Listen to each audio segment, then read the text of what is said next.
L'enfance peut être heureuse, mais pas toujours.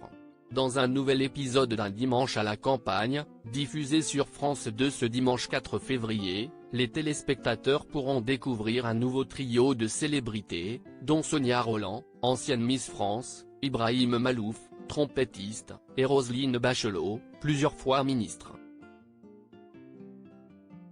L'ancienne ministre de la Culture rejoint Frédéric Lopez pour se confier sur sa carrière, mais également sur son enfance difficile.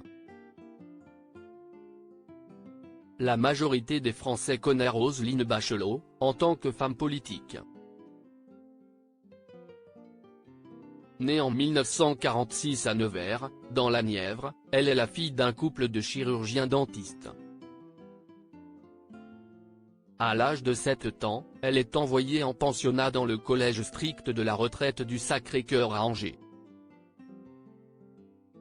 Les religieuses lui font redoubler sa classe, à l'âge de 8 ans, malgré son bon niveau, la considérant trop jeune pour entrer en 6e. Roselyne reçoit une éducation stricte, qui ne l'était pas seulement à l'école.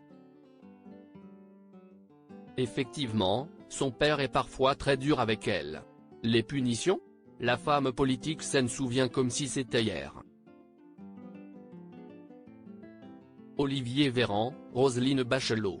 Ces politiques qui ont osé révéler leur salaire, une punition qui marquera la vie de Roselyne dans l'émission Un dimanche à la campagne. Elle se confie sur une période de sa vie où les études ne lui plaisaient pas tellement. Les paroles de son père résonnent encore: « Tu as décidé que tu ne ferais pas d'études, que tu étais incapable.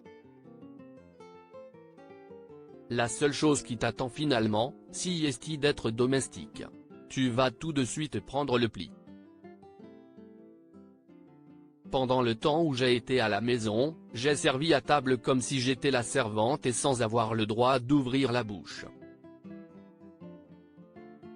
J'ai servi comme si j'étais la domestique de mes parents », confie-t-elle dans l'émission.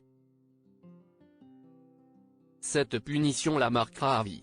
Pendant cette période de punition, Roselyne se dit, là, effectivement, il s'agit de se tenir à carreau.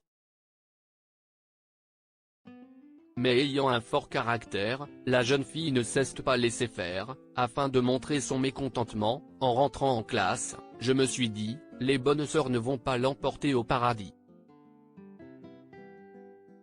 Elle se souvient même d'avoir crevé les pneus du vélo de son professeur d'histoire. Une anecdote qu'elle raconte aujourd'hui avec le sourire, mais les souvenirs du passé restent parfois douloureux. Article écrit avec la collaboration de 6 médias Crédit Photo, Bertrand Rindolph Petrov.